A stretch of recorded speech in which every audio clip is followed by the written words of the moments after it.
السلام عليكم ورحمة الله وبركاته. نحمده ونصلي على رسوله الكريم. أما بعد فأعوذ بالله من الشيطان الرجيم. بسم الله الرحمن الرحيم. إذا جاء نصر الله والفتح ورأيت الناس يدخلون في دين الله أفواجا فسبح بحمد ربك واستغفره إنه كان توابا. صدق الله العظيم. رب اشرح لي صدري ويسر لي أمري واحلل عقدة من لساني يفقهوا قولي. আল্লাহ তাআলার শুকরিয়া আদায় করছি যে আল্লাহ তাআলা আমাদেরকে একটি গণ বিপ্লব শেষে, একটি গণ অভ্যুত্থান শেষে একটি নতুন বাংলাদেশ দেখবার সুযোগ করে দিয়েছেন। আমরা করছি আলহামদুলিল্লাহ ওয়া শুকরুলিল্লাহ। আল্লাহ তাআলার শুকরিয়ার পাশাপাশি আমি এই বিপ্লবের সাথে গণ বিপ্লব, গণ অভ্যুত্থানকে যারা নেতৃত্ব দিয়েছেন, লিড দিয়েছেন, এটাকে যারা সমর্থন জুগিয়েছেন, তাদের সবাইকে প্রাণ ঢালা শুভেচ্ছা এবং অভিনন্দন জানাচ্ছি।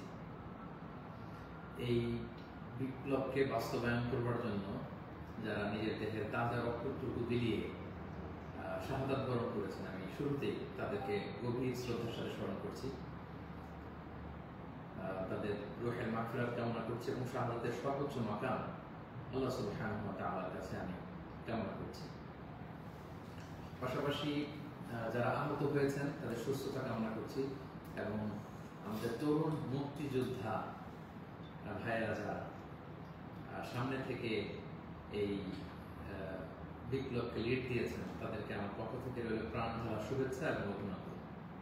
বিশেষ করে বৈষম্য বিরোধী ছাত্র আন্দোলনের যে নেতৃবৃন্দ বা সমন্বয়ক ভাইয়েরা, যারা আপনারা এখনো পর্যন্ত অনেক পরিশ্রম করে যাচ্ছেন, আমাদের সকলের পক্ষ থেকে আপনারা সালাম জানবেন, শ্রদ্ধা জানবেন এবং ভালোবাসা জানবেন। সম্মানিত শুধু আমি শুরুতেই দুঃখ প্রকাশ করে নিচ্ছি যে কিছু কারিগরি ত্রুটির কারণে আমরা আমাদের লাইভটি প্রায় আধা ঘন্টা দেরি করে শুরু করলাম। আপনারা ক্ষমা সুন্দর দৃষ্টিতে দেখবেন এবং সবাইকে অনুরোধ করবো যে গণসচেতনতার স্বার্থে, জনসচেতনতার স্বার্থে লাইভটা আপনারা শেয়ার করবেন। আমি খুব বেশি সময় নিতে চাই না। আমরা আল্লাহর দরবারে শুকরিয়া জানাই। পুরো দেশব্যাপী আনন্দ, উল্লাস, উচ্ছ্বাস, মানুষের মধ্যে একটা ঈদ ভাব আমরা গত অল্প কয়েকদিন আগে ভাবতে পারেন যে আল্লাহ তাআলা এত দ্রুত আমাদের হাতে বিজয় তুলে দিবেন। তো আমরা আল্লাহর দরবারে কায়মুবাকে শুকরিয়া জানাচ্ছি, শুকর গুজার করছি, লাখ কোটি শুকর এবং সুজুদ জানাচ্ছি এবং যারা এটাকে বাস্তবায়ন করেছেন তাদের কৃতজ্ঞতা জানিয়ে শুরু করছি। আমি অল্প কয়েকটি কথা রিমাইন্ডার হিসেবে আপনাদের সাথে শেয়ার করে আজকে লাইভটি শেষ করবো ইনশাআল্লাহ।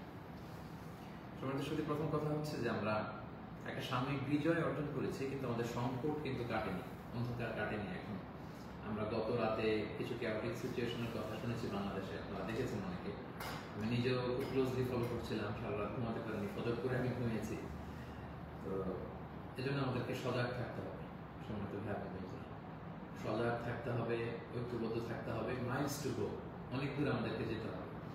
আন্দোলন বা বিপ্লবের এটা হচ্ছে আন্দোলন শেষে একটা সফল বিপ্লব বা গণ অভ্যুত্থান শেষে এটা হচ্ছে প্রথম ধাপ, যে স্বৈরাচারের পতন হয়েছে।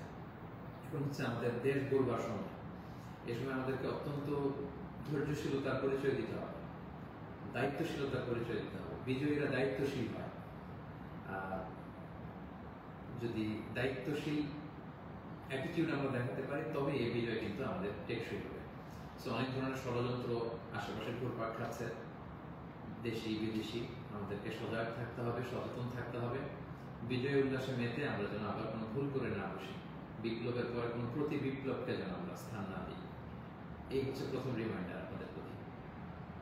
2 নম্বর যে কথাটা বলবো, আমাদের বাংলাদেশে আমরা মুসলিমরা ছাড়াও আমাদের হিন্দু ভাই বোনরা আমাদের সাথে, আমরা একসাথে মিলেমিশে একাকার একসাথে আমরা থাকি। আমাদের খ্রিস্টান ভাই বোনেরা আছেন, বৌদ্ধ ভাই বোনেরা আছেন। সো সংখ্যালঘুদের কোনো উপাসনালয়ে যেন কেউ আক্রমণ করতে না পারে, এটা খেয়াল করতে হবে। কিছু কিছু ঘটনা আমরা শুনেছি যে বিভিন্ন জায়গায় হিন্দুদের মন্দিরে আক্রমণ করা হচ্ছে, অগ্নিসংযোগ করা হচ্ছে। তো এটা কিন্তু অনেক বড় ধরনের একটা ষড়যন্ত্র। আমরা বছর 2 আগে আমার মনে আছে যে কুমিল্লাতে নানুয়া দিঘির পারে হনুমানের পায়ের উপরে কোরআন রেখে কি তুলকালাম কাণ্ড হয়ে গেল। সো যারা ক্ষমতা ছেড়ে পালিয়েছে তারাই দেখা যাবে যে ভাড়াটে করা লোকজন দিয়ে সেখানে আগুন দিয়ে আল্লাহু আকবার স্লোগান দিবে, নারায়ে তাকবীর, আল্লাহু আকবার স্লোগান দিয়ে বোঝাতে চাইবে যে ইসলামপন্থীদের কাজ এটা, মাদ্রাসার ছাত্রদের কাজ এটা। সো এত কাঁচা কাজ যেন আমরা না করি, আমরা যেন তাদের এই ফাঁদে পা না দিয়ে আমরা যেন সচেতন থাকি। বিশেষ করে মাদ্রাসার ছাত্র ভাইদেরকে, আমার কলিজার টুকরা মাদ্রাসা, আলিয়া মাদ্রাসা, কৌমি মাদ্রাসার ছাত্র ভাইদেরকে আমি বলবো, আপনারা আপনাদের নিজ নিজ থানা, গ্রামের, এলাকার হিন্দু মন্দিরগুলো নিজ দায়িত্বে পাহারা দেন। প্যাট্রোলিং করবেন ভাগ করে করে, সকালে বিকেলে কারা দায়িত্ব পালন করবেন। মাদ্রাসার শিক্ষক যারা আছেন তারা এটা দেখভাল করেন। সামনের এক দুই দিন খুবই গুরুত্বপূর্ণ। আমরা চাই না যে আমাদের বিজয়টা এভাবে নষ্ট হয়ে যায়। এই জাতীয় ষড়যন্ত্র যারা করছে তাদের ষড়যন্ত্রকে আপনারা নস্যাৎ করে দিন সংঘবদ্ধভাবে। সো এটা আমাদেরকে খেয়াল রাখতে হবে। কিছু অগ্নিকাণ্ড বা বিচ্ছিন্ন ঘটনা যদি ঘটে, দেখা যাবে যে যারা এই বিজয়ে খুশি না তারা এটাকে ইন্টারন্যাশনালি তারা এটা প্রোপাগেট করবে। তারা বলবে যে Bangladesh is on terrorist attack, জঙ্গি অ্যাটাকে কবলে পড়েছে বাংলাদেশ, ব্লা ব্লা, অনেক ন্যারেটিভ তারা দাঁড় করাবে এবং এটা করতে তারা বড় করবে। সো আমরা এত সহজে এই বিজয়কে নষ্ট হতে দিব না। আমার 2 নম্বর রিমাইন্ডার হচ্ছে আমার প্রিয় বিপ্লবী ভাই এবং বোনদের প্রতি, বিশেষ করে মাদ্রাসার ছাত্র ভাইদের প্রতি, আপনারা খেয়াল করে সংখ্যালঘুদের কোনো স্থাপনাতে, উপাসনালয়ে যাতে এই জাতীয় ঘটনা না ঘটে ক্লোজ অবজারভেশন করুন, পাহারা দিন, নিরাপত্তা দিন। এটা আমাদের দায়িত্ব। আমরা এবার যদি ভুল করে ফেলি তাহলে বাংলাদেশ ইসলাম অনেক পিছিয়ে যাবে। বাংলাদেশ সমৃদ্ধ বাংলাদেশ গড়বার যে স্বপ্ন, এটা অনেক পিছিয়ে যাবে। 3 নম্বর যে কথাটি আমি শেয়ার করতে চাই সেটা হচ্ছে, আমরা প্রায় বলি যে ইতিহাসের সবচেয়ে বড় শিক্ষা হচ্ছে যে মানুষ ইতিহাস থেকে শিক্ষা নেয়। আমরা যেটা দেখলাম প্রায় 1.5 যুগ ধরে বা 1.5 দশক ধরে যে ক্ষমতাসীন দলটি ছিল, তারা যখন আজকে বিদায় নিল, বিদায় তো না, বেসিকলি তারা বাধ্য হয়ে ক্ষমতা ছেড়ে পলায়ন করেছে। তো তাদের বিদায়টা আসলে কেমন হলো যদি আমরা একটু বিশ্লেষণ করি, অ্যানালাইসিস করি, যে আপনার ক্ষমতার দাপটে বাকি মহিষে এক ঘাটে পানি খেতে, এরকম অবস্থা। এসএসএফ আপনাকে সিকিউরিটি দিত, আপনার সামনে বহর, পেছনে বহর, কত সিকিউরিটি, কত ন্যাশনাল প্রোটোকলের ব্যবস্থা আপনি করেছেন। কিন্তু আজকের বিদায়টা আপনার কেমন হয়েছে? পুরো দেশব্যাপী গণধিক্কার, ঘৃণা, বদদোয়া ছাড়া কিছু আপনি হাসিল করতে পারেননি। সো এ থেকে আমাদের রাজনীতিবিদদের, আমাদের সকলের শিক্ষা গ্রহণ করা উচিত। আপনার বিদায় কেউ কাঁদেনি, কেউ কোনো সংবর্ধনা দেয়নি, সহমর্মিতা জানায়নি, বরং আপনার অস্তিত্বই ছিল হুমকির মুখে। আল্লাহ তাআলা বলেন যে আমি হচ্ছি ক্ষমতার মালিক, আমি যাকে চাই, কুলিল্লাহুম্মা মালিকাল মুলক তুতিল মুলকা মান তাশা ওয়া তানজিউল মুলকা মিম্মান তাশা ওয়া তুইজ্জু মান তাশা ওয়া তুযিল্লু মান তাশা বিয়াদিকাল খায়র ইন্নাকা আলা কুল্লি শাইইন কাদির। আল্লাহ তাআলা হচ্ছেন ক্ষমতার মালিক, যাকে চান ক্ষমতার চেয়ারে বসান, যাকে চান সেখান থেকে টেনে হিচড়ে ক্ষমতার চেয়ার থেকে তিনি নামান। তিনি যাকে চান সম্মান দেন, যাকে চান তিনি অপদস্থ করেন, লাঞ্ছিত করেন। তার জলজান্ত প্রমাণ আমরা গতকাল কিন্তু দেখেছি। এবং তিনি হচ্ছেন ফাআলুল লিমা ইউরিদ, তিনি যখন যা চান তাই করতে পারেন। এর জন্য তাকে কারো কাছে জবাবদিহি করতে হয় না, রিপোর্টিং করতে হয় না। তিনি কুন ফায়াকুনের মালিক, তিনি হওয়া বলতে দেরি, হতে দেরি হয় না। তিনি পাহাড়কে দরিয়া করেন, দরিয়াকে পাহাড় করেন। তিনি সম্মানিতকে অপদস্থ করেন। তিনি সমাজের লাঞ্ছিত, অপমানিত লোকটাকে সম্মানের চেয়ারে বসিয়ে দিতে পারেন। তিনি হচ্ছেন আল্লাহ সুবহানাহু ওয়া তাআলা। মনে রাখতে হবে তিনি ক্ষমতার মালিক। আমরা যেন এটা ভুলে না যাই, ক্ষমতার চেয়ার পেলে আমরা যেন ভুলে না যাই যে আমি ক্ষণিকের জন্য এসেছি। সামনে যারা ইন্টারিম গভর্নমেন্টের লিড দিবেন, 3 মাস 6 মাস পরে জাতীয় ইলেকশনের পরে যখন আমাদের নতুন সরকার আসবে, তারা যখন ক্ষমতার চেয়ারে বসবেন, নিজেকে এই রিমাইন্ড যেন আমরা দিই যে আমরা যেদিন বিদায় নিব, যেদিন ক্ষমতায় থাকবো, সেদিন আমি আমাকে কেমন দেখতে চাই, সেই হিসাবটুকু করে যোগ বিয়োগ দিয়ে যেন আমরা ক্ষমতায় থাকাকালীন সময় আমাদের অ্যাক্টিভিটিস গুলো পরিচালনা করি। সো এই ইতিহাস থেকে আমরা বারবার শিক্ষা নিতে ভুল করি, হোঁচট খাই, আমরা যেন এটা না করি।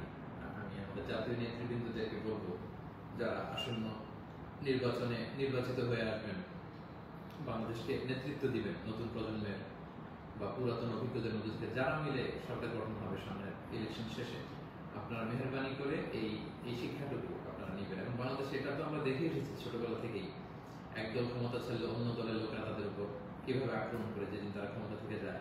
আবার তারা ক্ষমতা আসলে, তারা যখন ক্ষমতা ছেড়ে অন্য বিরোধী দল তাদের উপর আক্রমণ করে। এই রেশারেশি আক্রমণ আমরা চাই না, আমরা এর অবসান চাই। আমরা ইতিহাস থেকে শিক্ষা নিতে চাই। আমরা একটা সমৃদ্ধির বাংলাদেশ ঐক্যবদ্ধভাবে একসাথে হাতে হাত রেখে কাঁধে কাঁধ মিলিয়ে গড়ে তুলতে চাই। এটা হচ্ছে আমার 3 নম্বর রিমাইন্ডার। 4 নম্বর রিমাইন্ডার হচ্ছে, গতকাল আমরা দেখেছি যে স্বৈরাচারের পতনের ঘোষণার মধ্য দিয়ে পুরো বাংলাদেশ, পুরো লাল সবুজের পতাকা, পুরো 18 কোটি মানুষ আনন্দ উল্লাসে ফেটে পড়েছে। আমরা আল্লাহ শুকরিয়া আদায় করেছি, আমরা হাফ ছেড়ে বেঁচেছি, আমরা স্বস্তির নিঃশ্বাস ফেলেছি, আমরা নতুন করে একটা স্বাধীন বাংলাদেশ পাওয়ার একটা আকাঙ্ক্ষা আমাদের হৃদয়ে জেগেছে। সময় সুখী, কিন্তু দুঃখের ব্যাপার হলো আমরা মাঝে মাঝে আবেগে অথবা লোভে পড়ে অথবা হৃদয়ের জ্ঞান হারিয়ে এমন কিছু করে ফেলি যেটা আমাদের এই বিজয়কে, আমাদের অ্যাচিভমেন্টকে প্রশ্নবিদ্ধ করে, এটা ন্যায্যতাকে প্রশ্নবিদ্ধ করে। গতকাল আমরা দেখেছি যে উল্লাসিত জনতা তারা জাতীয় সংসদ ভবনে ঢুকে পড়েছে, গণভবনে ঢুকে পড়েছে, সেখানে যে লুটপাট, চুরি, যা বলা যায় এগুলো সব ধরনের কাজগুলো করেছে এবং এগুলো কিন্তু লাইভ ব্রডকাস্ট হয়েছে, বিশ্বব্যাপী ছড়িয়েছে। আপনারা আসলে কি মেসেজ দিলেন? আমাদের দেশের ছাত্র জনতা কিছু, তারা কি লুটপাট করে? যারা ক্ষমতা ছেড়ে পালালো তারা তো এটাকে ইন্টারন্যাশনালি প্রোপাগান্ডা বানাবে যে দেখুন কিরকম লুটপাট, চুরি, আক্রমণ এগুলোর মধ্যে দিয়ে তারা গণভবনকে দখল করছে, তারা একটা ইস্যু বানাবে। সো এই ব্যাপারটাকে আমি খুবই অপছন্দ করেছি, খুবই। আমি বলবো না যে শিক্ষিত ছাত্র জনতা এমন করেছে, যেহেতু উল্লাসিত জনতা সেখানে ঢুকে পড়েছিল, এখানে ভালো মানুষ ছিল, খারাপ মানুষ ছিল, ছিচকে চোর ছিল, টোকাই ছিল, তারা এগুলো করেছে। কিন্তু আমি দেখে অবাক হয়েছি মাঝে মাঝে অনেক ভালো ফ্যামিলির ছেলে পেলে অথবা নামাজি, দেখে প্র্যাকটিসিং মনে হয়, তারাও এরকম ছবি দিয়েছে। কেউ গণভবনের বালিশ, কেউ চেয়ার, কেউ টেবিল, কেউ পাঙ্গাস মাছ, কেউ ফ্রিজের খাবার, যে যেরকম পেরেছে হরিলুট করেছে। তার এটা আমার চোখে এসেছে এবং গণভবনের নেম প্লেট নিয়ে আসছে। তো এই এতটুকু বিবেকবোধ বা চিন্তা শক্তি কি আমাদের নাই যে এটা তো রাষ্ট্রীয় সম্পদ, নিজের সম্পদ না, এটা তো ভাগ বটোয়ারা হচ্ছে না। আপনি যে গণভবনের চেয়ার নিয়ে আসলেন, 3 মাস পরে যে আমাদের নিজেদের ভোটে নির্বাচিত আমাদের ট্রু লিডার যিনি হবেন, আমাদের প্রধানমন্ত্রী, তিনি কোথায় বসবেন? তার চেয়ার তো আপনি চুরি করে নিয়ে আসছেন। তিনি থাকবেন কোথায়? তার বালিশ তো আপনি নিয়ে আসছেন। একটা বালিশ নিয়ে এসে, একটা হাঁস নিয়ে এসে, একটা কম্বল নিয়ে এসে আপনি আসলে কতটুকু লাভ করতে পারলেন? কিন্তু গোটা বিশ্বকে আপনি একটা নেগেটিভ মেসেজ দিলেন এবং আমাদের এই বিজয়কে আপনারা প্রশ্নবিদ্ধ করলেন। এটা অনেক বড় ভুল আপনারা করেছেন সম্মানিত ভাইয়েরা, যারা এটা আপনারা করেছেন। আমরা পৃথিবীর বিভিন্ন জাতি গোষ্ঠীর মধ্যে থেকে তাদের অনেক ভালো গুণ দেখি, এগুলোকে আমরা নিতে পারি না? মানুষ তো নিজেদেরকে ভালো জিনিস দেখে দেখে সেগুলো অ্যাডপ্ট করে করে মানুষ নিজেকে সুন্দর করে, পলিশ করে। আমরা জাপানিজদেরকে দেখেছি তারা কত ভদ্র পরিচ্ছন্ন। অলিম্পিকে তারা খেলা দেখতে যে স্টেডিয়ামের মধ্যে দর্শকেরা যখন খাবারের প্যাকেট, চিপস, পানির বোতল, টিস্যু ফেলে দিয়েছিল, তারা অন্যান্য দর্শকদের মতো স্টেডিয়াম ছেড়ে চলে যায়। খেলা দেখা শেষে তারা নিজেরা সব ময়লাগুলো, গার্বেজগুলো পরিষ্কার করে তারপর ক্লিন করে সেই দর্শক গ্যালারি তারা ছেড়েছে। গোটা বিশ্বে তারা প্রশংসিত হয়েছে। তো এই যে তারা একটা মেসেজ দিল গোটা বিশ্ববাসীকে যে আমরা সিভিলাইজড, আমরা পরিচ্ছন্ন। আমরা আমাদের গতকালের বিজয় উদযাপন করতে যে কি এটা করতে পেরেছি? এই যে আমাদের মধ্যে অধৈর্য, অস্থিরতা, এই যে সাময়িক বেনিফিটেড হওয়ার যে মানসিকতা, এইটা যদি আমরা ঠিক করতে না পারি, এই গণবিপ্লবে, গণ অভ্যুত্থানে নতুন সরকার কিচ্ছু আসা যাবে না প্রিয় ভাইরা। মানে I'm telling you the truth, I'm telling you the reality, এটা আপনাদের মনে রাখতে হবে। বাস্তবতা হচ্ছে আমরা যেমন, আমাদের নেতারাও যেমন। আমরা গতকাল হরিলুট করেছি, আমাদের নেতারাও হরিলুট করেছে। আমরাও চুরি করেছি, তারাও চুরি করতে। আমরা আসলে সুযোগের অভাবে সব, বাস্তবতা যেটা। কথাগুলো এই মুহূর্তে, বিজয়ের মুহূর্তে তিক্ত হলেও আমাকে ইসলামিক পয়েন্ট অফ ভিউ থেকে এই রিমাইন্ডারগুলো আমাকে বলতে হচ্ছে। I am sorry for that. তারা পদ্মা সেতুতে দুর্নীতির সুযোগ পেয়েছে, ওই লুট করেছে। তারা দেশের বড় বড় মেগা প্রজেক্টে লুট করেছে, আর আপনি ছোট্ট জিনিস লুট করার সুযোগ পেয়েছেন, ওইটা করেছেন। কোনো পার্থক্য নাই। তারা করেছে বড় বড় হরি লুট, আপনারা করেছেন ছোট ছোট চুরি লুট। এই তো পার্থক্য তো আমাদের এতটুকুই। এই জিনিসটা আমাদেরকে বুঝতে হবে যে এগুলো রাষ্ট্রীয় সম্পদ। সেখান থেকে একটা সুতা কেন আমরা টাচ করবো? আপনারা গণভবন ঘেরাও করেছেন, ভেতরে যে উল্লাস করবো, তাকবীর দিন। এমন দেশ কি কোথাও খুঁজে পাবে না তুমি? সকল দেশের রানী সেজে আমার জন্মভূমি, গলা ছেড়ে দিয়ে সবাই মিলে কোরাস গান করতে, গোটা বিশ্ব দেখতো আমরা কত সিভিলাইজ, আমরা কত সভ্য ভব্য। সেটা না করে আপনারা ভাঙচুরের মতো কাজ, লুটপাটের মতো কাজ আমরা করে ফেলছি। আমি বলবো না যে সবাই বুঝে করেছেন, অনেকে রাগ থেকে, ক্ষোভ থেকে, ঘৃণা থেকে এটা করেছেন, কিন্তু কাজটা ভুল করেছেন। প্রথম যেটা করতে হবে আপনাদেরকে আল্লাহর কাছে ক্ষমা চাইতে হবে, আল্লাহর কাছে ক্ষমা চান। দ্বিতীয়ত এগুলো ফেরত দিয়ে আসতে হবে প্রিয় ভাই। আমাদের ছাত্র বন্ধুরা এগুলো কালেকশন করছে এবং ছাত্র ভাইদেরকে আমি বলবো যারা এগুলো আবার রিটার্ন দিতে আসবে তাদেরকে যেন আমরা ব্লেম না করি, পড়াশোনা না করি, তারা তাদের রিয়েলাইজেশন থেকে নিয়ে আসছে, এগুলো তারা রিসিভ করুন। কারণ এগুলো রাষ্ট্রীয় সম্পদ, নতুন গভর্নমেন্ট আসলে আবার নতুন করে রাষ্ট্রীয় অর্থ ব্যয় করে এগুলো আমাদেরকে আবার মেরামত করতে হবে, ঠিক করতে হবে সঙ্গে সঙ্গে। এবং একজন মুমিন এই কাজ কখনো করতে পারে না, একজন বিশ্বাসীর সাথে এই ধরনের মাইন্ডসেট অ্যাটিটিউড যায় না প্রিয় ভাই এবং বোনেরা। ছোট একটা হাদিস বলে পয়েন্ট আমি শেষ করছি। খাইবারের যুদ্ধ থেকে রাসূল সাল্লাল্লাহু আলাইহি ওয়াসাল্লাম সাহাবাদেরকে নিয়ে ফিরছিলেন বিজয়ী হয়ে। আপনাদের মনে থাকবার কথা, ইহুদিদের বিরুদ্ধে এই যুদ্ধ হয়েছিল, 7ম হিজরির ঘটনা। ফেরার পথে রাসূল সাল্লাল্লাহু আলাইহি ওয়াসাল্লাম একদিন খাদেম রাসূল সাল্লাল্লাহু আলাইহি ওয়াসাল্লাম উটের হাওদাস ঠিক করছিল, এমন সময় একটা বিক্ষিপ্ত তীর এসে তার গায়ে লেগে সে সেখানে মারা যায়। সাহাবারা তার জন্য দোয়া করলো, তারা বললো কি খুশ নসিব তার, যুদ্ধ থেকে ফিরে আসার পথে এই মুজাহিদ শহীদ হয়েছে, জান্নাতের নীল পাখি হয়ে সে ঘুরবে। রাসূল সাল্লাল্লাহু আলাইহি ওয়াসাল্লাম বললেন না, তোমরা এই মন্তব্য করো না, তোমরা জানো না আমার এই দাস সে সুযোগ পেয়ে রাষ্ট্রীয় সম্পদের অর্থাৎ গনিমতের যেটা পেয়েছিল ভাগ বটলার আগে সে লোকচক্ষুর আড়ালে একটি চাদর চুরি করেছিল এবং এই জাহান্নামের এই চাদর তার গা পেঁচিয়ে তার শরীরকে জ্বালিয়ে ফেলবে, তাকে দগ্ধ করবে। আল্লাহু আকবার। অনেক লম্বা কথা, আমি সংক্ষেপে শেষ করে দিচ্ছি। সময়টা যদি আপনি খেয়াল করে দেখুন, একজন সাহাবী বিশ্বনবীর সার্ভেন্ট, সে রাষ্ট্রীয় এই সামান্য একটা চাদর চুরি করার কারণে রাসূল সাল্লাল্লাহু আলাইহি ওয়াসাল্লাম বললেন শাহাদাত তো দূরের কথা, এই চাদরটাকে অগ্নিদগ্ধ করবে। তো আপনার কি ভয় হয় না? আপনি যে গণভবন থেকে বালিশ নিয়ে আসলেন, চাদর নিয়ে আসলেন, ওখানকার টিভি নিয়ে আসলেন, ওখানকার জিনিসপত্র যে আপনি কাঁধে করে নিয়ে আসলেন, ফুলের টব এটা সেটা ভেঙে যে নিয়ে আসলেন, এগুলো যে আগুনের লেলিহান শিখা হয়ে আপনাকে জ্বালাবে, আপনার কি ভয় হয় না? এই মাইন্ডসেটে যদি আমরা থাকি, কোন ভালো নেতাই আমাদের কিছু করতে পারবে না। 18 কোটি জনগণের এই হাইলি পপুলেটেড দেশে কেউ এসে কিছু করে দিয়ে যেতে পারবে না যদি আমরা নিজেরা না শুধরাই। আমরা এটা ভুল করেছি, আমরা অনুতপ্ত হব, অনুশোচিত হব। যারা আমার আলোচনা শুনেন, আমাকে পছন্দ করেন, আমি হাত জোর করে অনুরোধ করব প্রত্যেকটি জিনিস আপনারা ফেরত দিয়ে আসবেন। এগুলো রাষ্ট্রীয় সম্পদ, কোন রাষ্ট্রীয় সম্পদকে তো সুরক্ষিত করার অধিকার আল্লাহ তাআলা আমাদেরকে দেন। আল্লাহ তাআলা আমাদেরকে বোঝার তৌফিক দান করুন। 5 নম্বর যে পয়েন্টটি বলবো সম্মানিত ভাই এবং বোনেরা, গত রাত থেকে এখন পর্যন্ত আমি শুনেছি যে কাইন্ড অফ সিভিল ওয়ারের মতো একটা অবস্থা, গৃহযুদ্ধের মতো অবস্থা, থানা জ্বালিয়ে দেওয়া, ভিন্ন রাজনৈতিক মতাবলম্বী যারা তাদেরকে সুযোগ পেয়ে আক্রমণ করা, হতাহতের ঘটনা কিন্তু ঘটেছে। এইরকম চালিয়ে গেলে আমাদের বিজয় কিন্তু যে কোনো মুহূর্তে নস্বাত হয়ে যেতে পারে। এবং আমি সেনাবাহিনীকে বলবো অস্থায়ীভাবে সামনের 2-1 দিনের জন্য আপনারা আর্মি ডেপ্লয় করুন সব জায়গায়, প্রতিটি থানায়, প্রতিটি ইউনিয়নে, প্রতিটি জেলায়, just to confirm and ensure the security. Interim government যখন আসবে তখন তাদের দিক নির্দেশনা অনুযায়ী তাদের লিডারশিপে আপনারা সহযোগিতা করবেন, কাজ করবেন। কিন্তু এই হানাহানি, মারামারি, রক্তপাত থামানোর জন্য, সংঘাত থামানোর জন্য আমার মনে হয় আমাদের প্রাণের ব্যাটালিয়ন সেনাবাহিনীকে আমি এই অনুরোধটুকু করবো যে জরুরি ভিত্তিতে দেশের এই সমস্ত জায়গায়, থানাগুলোতে, মন্দিরগুলোতে যেখানে সংঘাত হওয়ার সুযোগ আছে সেখানে আর্মি যেন ডেপ্লয় করা হয়। তা না হলে যে পরিমাণে হতাহতের ঘটনা ঘটেছে, এটা যদি আর 1-2 দিন চলতে থাকে এরকম, এবং সুযোগ পেয়ে একে আক্রমণ করা, ওকে আক্রমণ করা, ঝাল ক্ষোভ মেটানো, বা ভিন্ন রাজনীতি হওয়ার কারণে এতদিন তারা জুলুম করেছে, আজকে তার বাড়ি জ্বালিয়ে দিব, তার ছেলে মেয়েদের অত্যাচার করবো, তার উপর আক্রমণ করবো, এটা যদি আমরা করি তাহলে আমরা ভুল করে ফেলবো। আমি আগেই বলেছি যে বিজয়ীরা দায়িত্বশীল হয়, দায়িত্বশীলতার পরিচয় দিতে হবে, তাহলে এই বিজয়টি টেকসই হবে। তা না হলে এভাবে লুটপাট শুরু হলে বলবে যে এই স্বৈরাচারী সরকার এত দেশে ভালো ছিল, এখন তো দেখে দেশের অবস্থা আরো খারাপ। এরকম কোনো কমেন্ট যদি কেউ করার সুযোগ না পায়, কেউ যেন এই চান্স নিতে না পারে, একটা গৃহযুদ্ধের দিকে যেন আমরা চলে না যাই।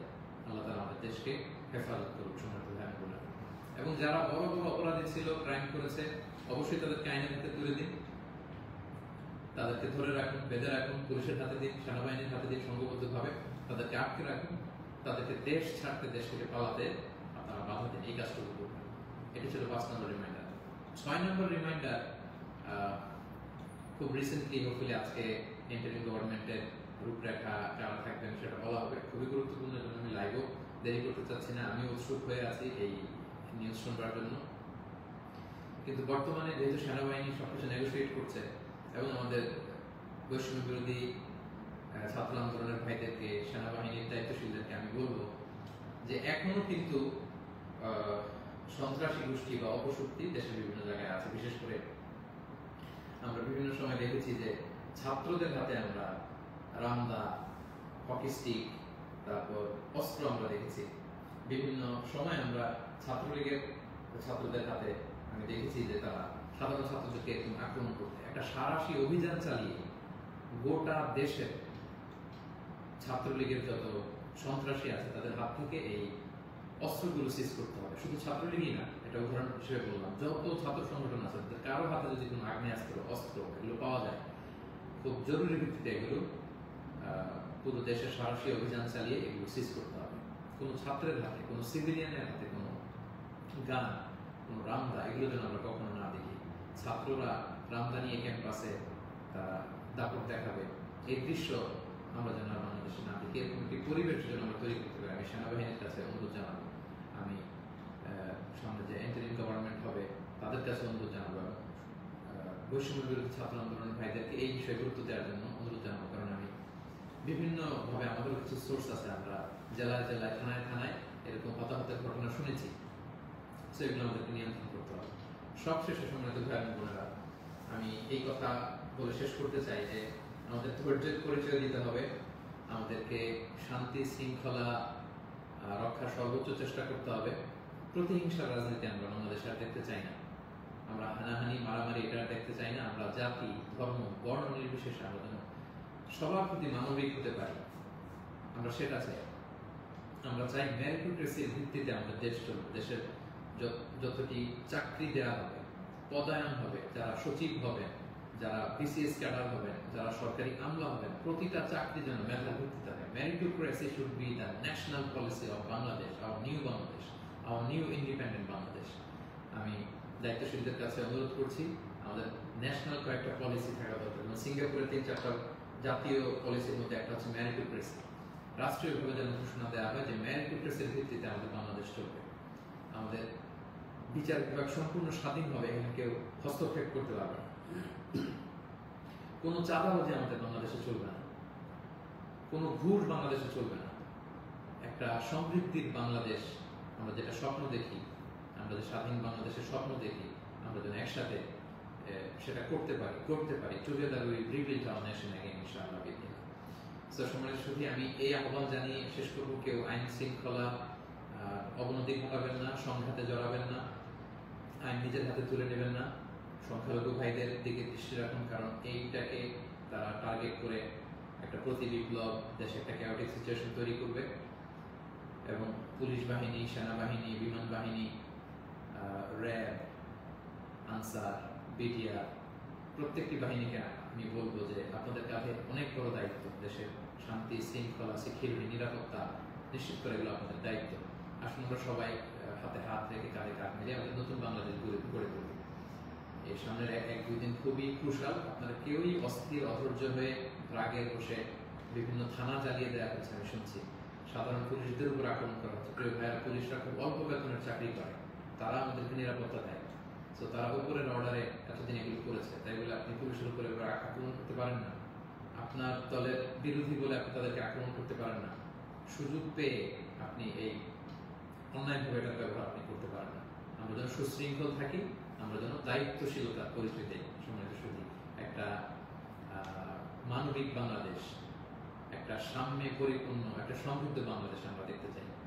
অনেকেই আমাকে ব্যক্তিগতভাবে মেসেজ করেছেন, কল করেছেন, সবাইকে শুকরিয়া জানাই, জানতে চেয়েছেন যে শাইখ আপনি কবে আসবেন। আমি আপনাদেরকে এতটুকু নিশ্চিত করছি যে আমি শীঘ্রই বাংলাদেশে আসছি ইনশাআল্লাহ। স্বাধীন বাংলাদেশে আপনাদের সবার সাথে আবারও পুনরায় সাক্ষাতের আকাঙ্ক্ষা এবং অপেক্ষায় আমি রইলাম। সাম্য, মানবিক মর্যাদা এবং সামাজিক সুবিচার প্রতিষ্ঠিত করে আমরা যেন একটা সমৃদ্ধ বাংলাদেশ সবাই গড়ে তুলতে পারি, সেই প্রত্যাশায় আজকে এই সংক্ষিপ্ত লাইভ সেশনটি এখানে শেষ করছি। হাদা মা ইনদি ওয়াল ইলমু ইনদাল্লাহি আলাইহি তাওয়াক্কালতু ওয়া ইলাইহি উনীব। আসসালামু আলাইকুম ওয়া রাহমাতুল্লাহি ওয়া বারাকাতুহু।